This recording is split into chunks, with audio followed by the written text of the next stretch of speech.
Hello, good morning. I hope that everybody is well. Whilst I'm releasing this video on Sunday, I am actually recording it on Saturday because on Sunday I have to drive to London for a business meeting on Monday. It's been, probably about over 20 years since I've driven in the centre of London. When I was younger and we lived in Wales, I thought nothing of driving up to London and bombing around in all the traffic. Now I'm a little bit apprehensive. I'm so used to the quietness of Cornish lanes that the hustle and bustle of London is going to be a big shock. Normally I would catch the train if I was going to London, but with COVID I feel as if I'll be safer in the car, or at least I hope, touch wood, I will be safer in the car, I won't have an accident. This week it's been a beautiful week in Cornwall. The sun has been shining, but we've had a really strong wind, so it hasn't been that warm. But when I've been out and about, the colours that are coming through this month are just so beautiful. Like we've had the yellows of the daffodils for quite some time and the yellow of the primroses, but we're now having the bluebells coming through and the white bluebells and the beautiful hot pinks of the campion and the white of the snow on the mountain, and then you've got the really deep rich gold yellow of the gorse that comes through at this time of year. And the smell from the gorse, it's sort of like coconut oil, so it always makes me think of sun holidays when you're lying on the beach and you're lathering on the suntan lotion. It's been really lovely being out and about, and the colours that I've been seeing this week remind me so much of this beautiful colourful sampler, Matilda Swallow, the 2021 Queen of the May for Hands Across the Sea samplers. This beautiful sampler is all about colour. It's just so beautiful, and it's been very heartening to see how many people have wanted the pattern to be able to stitch Matilda Swallow. The booklets and the PDFs have been selling so well, so thank you to each and every one of you that has acquired the pattern to stitch Matilda. Sandra is so pleased that her work has been so well received. Didn't Judy do a fabulous job stitching this sampler? And I think she stitched it in 101 days. I think that's the number of days that she took. It's a heavy sampler. I love the frame that we've used for her. I've used this frame an awful lot recently, and it's a really heavy, solid frame. When my framer started to stock this frame before lockdown, and he showed it to me, I thought, oh gosh, this is so beautiful. And I ordered 50 odd metres of it so that I knew that I had a supply of moulding that I liked to have things framed during lockdown, and I'm so glad that I did. There are so many shortages at the moment. My replacement daylight lamp still has not come. Apparently it got held up because of the ship that got stuck in the Suez Canal. Now I don't know if it was on that ship or whether it was one of the ships that were behind it that couldn't pass through the canal, but it's crazy how we're being affected. There's sort of real shortages of Swigart linen in this country, and I'm so glad that I have my stash of linen and I have my stash of silk so that I can keep on stitching. This week we released Harriet Gobey, and I love this sampler so much. The moment I saw this sampler and saw that it said that it had been stitched at Cardiff, it caught my eye, and I started to research Harriet, and the more I knew about Harriet, the more I knew this was really important to me to stitch this little sampler to add to my personal collection. And if I add something to my personal collection, I want to be able to share that with you as well. Harriet's story could be the story of many branches of my family and Ray's family as well. Ray's my husband. Harriet Gobey was born in a little country village in England, and let me just get this, because I've been doing so much research this week on different samplers. All these different dates and places run in my head. Harriet was, well, she was baptised in May 1837 in Kempsford, which is in Gloucestershire. And I can't talk properly lately. Gloucestershire sits on the border of England and Wales. And Harriet's family, her father was an agricultural labourer, and the family moved to Cardiff, and Cardiff is the capital of Wales. It's in South Wales. It's probably, if you drove from Cardiff to Gloucestershire, it would probably take you probably about hour and a quarter in the car. It's not far. Ray's family came from Ireland into Cardiff, from Scotland into Cardiff. My branches of my family came over from Somerset to Cardiff. Branches of Ray's family came from Gloucestershire and Worcestershire into Cardiff. And the reason there was this mass migration into Cardiff and to the South Wales valleys was because of the Industrial Revolution. Wales is rich in coal, and you know the mines opened up and started producing quality coal that got shipped around the world. And then you started to have the ironworks and the steelworks, and all of this product, to get it out and around the world, there were canals dug down through the South Wales valleys to Cardiff, and then the port of Cardiff was developed by the Marquis of Bute so that the coal and the iron and the steel could be shipped out around the world. The railway tracks in the US were Welsh steel, and the same in Russia. The train tracks were laid with Welsh steel. The Marquis of Bute poured huge investments into Cardiff and brought all these workers in, first of all to dig the canals to bring the product down, and then to dig out and develop the port. Harriet's family went from this beautiful country village that was in a very scenic part of England into a hellhole. The family moved into Jones's Court, which is off Woburn Street, right in the centre of Cardiff. And at that time, Woburn Street took you directly down to the docks, and it was a very rough area.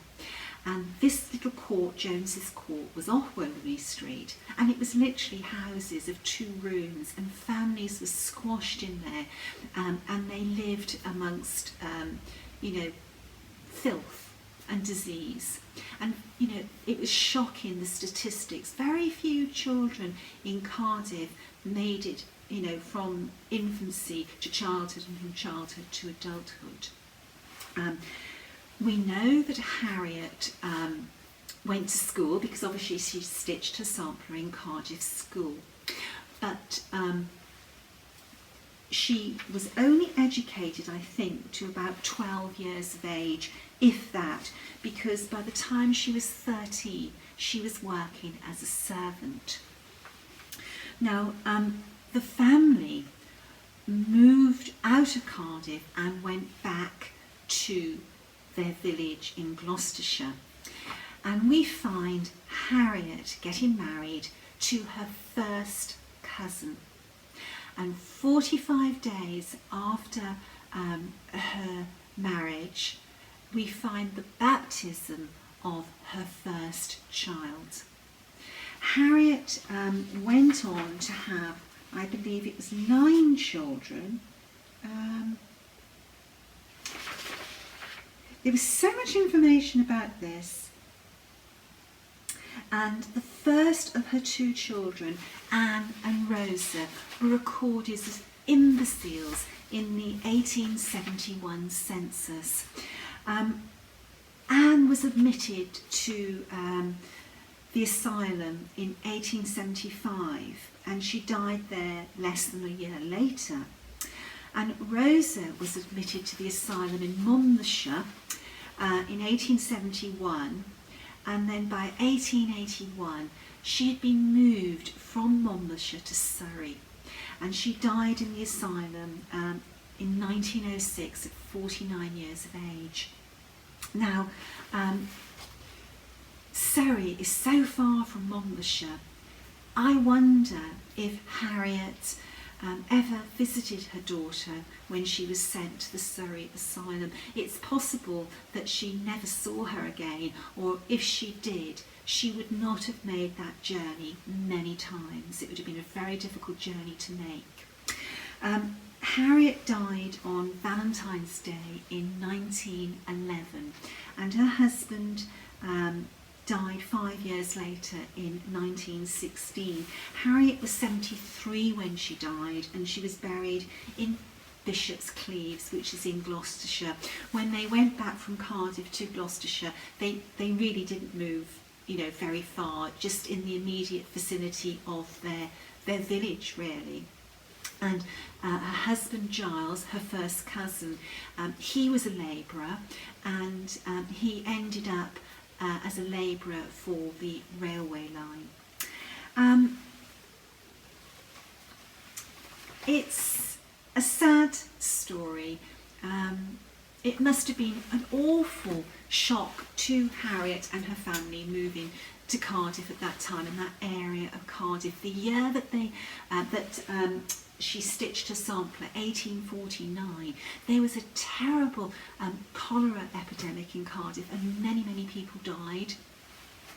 Harriet was, fortunate to see her to last into adulthood. This is such a pretty little sampler. Children, obey your parents in all things, for this is well pleasing unto the Lord. Be kindly affectioned one to another with brotherly love. It's a simple sampler. It is a sampler that will not take you very long to stitch at all. A long weekend you could stitch this sampler.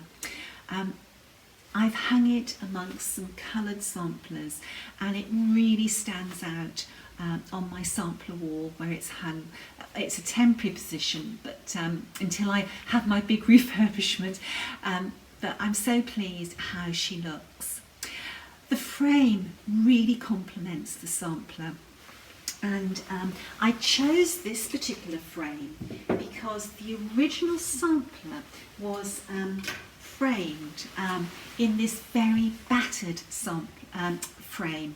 Now, the original frame was broken, and it was also, when you put the sampler and the glass in this frame, the glass was squashed against the original. So I wanted to have the original one reframed. So I chose this particular frame because it's sort of battered and aged. And here is the original sampler, and it looks really nice in this frame. There are little risers set inside which can lift the glass off the frame, and it sits nice and flat at the back for hanging.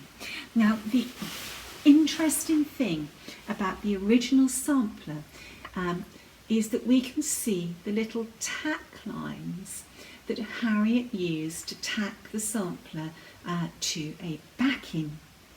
And I think that's very, very interesting how to see. I'm always the sort of person that would likes to take something apart to see how it was put together originally. So seeing little things like this, it's really very, very interesting. I didn't remove the sampler from the backing to examine the back because I felt it was such a shame to take out these stitches, and these stitches are worked with the same thread as the sampler, and because I've put risers in, you can see these tack lines, and I just believe it tells a story of her sampler. A member of Ray's family, I think it might have been his great grandmother, she was brought up in the same sort of area as Harriet was in Cardiff. She got pregnant and she wasn't married and she was very young. She had to go into the workhouse and she gave birth to her daughter in the workhouse. At least Harriet had her cousin who married her. Okay, it was very, very close to when she gave birth, and something obviously went wrong that her first two children were imbeciles. Maybe they were, brain damaged at birth. We don't know. But her story really, really touched me. And I'm sure that most of us, if we research our family history, we find many, many sad stories in our family history as well. So anyway, I just had to have Harriet. I'm very grateful and I feel very blessed that she's come to live with me and I've been able to stitch her. Harriet is a little gem. She's a PDF download. She's stitched entirely in cross stitch over 2 threads, so you can stitch her on Aida, Lineada or linen. Now when I mention Lineada, I often get sort of messages, what is Lineada? Well, if you do a search on my YouTube channel for the name Lineada, Kathy Ray of Needle in a Haystack and myself did a video where we talk about Lineada in a section of that video. So I suggest you search on that word, find the video and watch it. It's a really good video that talks about linens and silks. It's very, very informative. Okay, I've been busy stitching on Lucy and I'm really, really enjoying Lucy. She's a fabulous sampler. I love the colours. There's not a huge number of colours, but the colours that she chose were sort of bright and strong, and these are the original, well, I say the original colours, these are the colours that are found on the front of the sampler with the exception of this green. It's this colour on the back, but on the front that green had morphed into a mustard, so I decided to use the green from the back because that was the colour that Harriet chose. She didn't choose a mustard thread. Very, very pleased. Last night I stitched the top part of these 2 flower urns and these 2 little motifs as well, and tonight I plan to work up this border and then I can roll my frame up a little bit to start to get this next sort of band in. There's a lot going on in this sampler, but I'm really, really enjoying it. I'm taking Anne Morrison with me to London to stitch on in my hotel room, and I'm looking forward to working on her as well. I wanted to share with you a sampler that arrived about a week or so ago, and here is the sampler, and you might say, well, what's special about this sampler? Well, shall we have a look? look at the dedication at the bottom. Rosa Sugars, aged 4 years. Isn't that amazing? 4 years old. I have found Rosa Sugars, and yes, she was 4 when she stitched her sampler in 1881. To be honest, I think this is a fabulous, fabulous achievement for a little girl. You can tell when you study this sampler that it was somebody who was, learning how to stitch. The stitches go in all sorts of directions, and there are a few little counting errors, not too many, but there are some. But it's adorable, really, really adorable. And I enjoyed, I had to chart it straight away, and I would like this one to be my next project once I finished Lucy. Here is the back of the sampler, and as you can see, the colours are very much stronger. But the colours on this one haven't morphed into different colours. They've morphed into different shades of the colours. So at the moment, I'm thinking I'm going to stitch this one using the front colours. The vine is a green. It hasn't gone from a green to a mustard. So, I do feel that Rosa, if she looked down on this sampler today, she would probably have to think about it, but she would recognise this as her sampler, even though the colours have mellowed considerably. If Rosa lived a long time, these colours may have already mellowed before she came to the end of her life. A huge, huge achievement as a 4-year-old. Now, myself and some of my needlework friends have been talking about this sampler an awful lot. And when we first saw it, we wondered if maybe she was 14 and the 1 had been taken away. But no, there's no room for a 1 in front of the 4, and there's no evidence that anything else was stitched there. Also, we have found Rosa as well. And then I started to think, I was sent to school, and I don't mean a nursery or a kindergarten. I was sent to a school when I was 3 years old.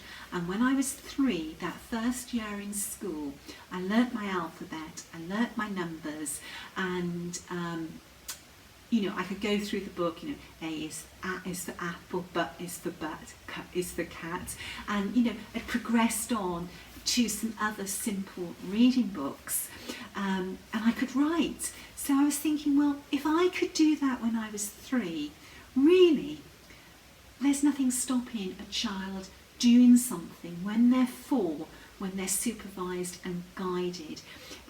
If you can learn to write the alphabet, you could learn to stitch the alphabet. The sampler is worked in wool on Penelope canvas that's of a very low count. It's a hell of an achievement for a little girl.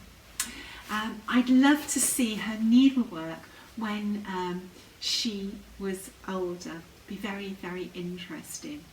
The other thing I thought that was interesting about this sampler, I think she started from the bottom, not from the top, or at least with her border, because to me her border, the quality of the stitching improved as she worked her way up.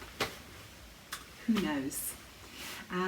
Maybe the top of the border was the area where her needlework teacher sort of demonstrated to her how to stitch.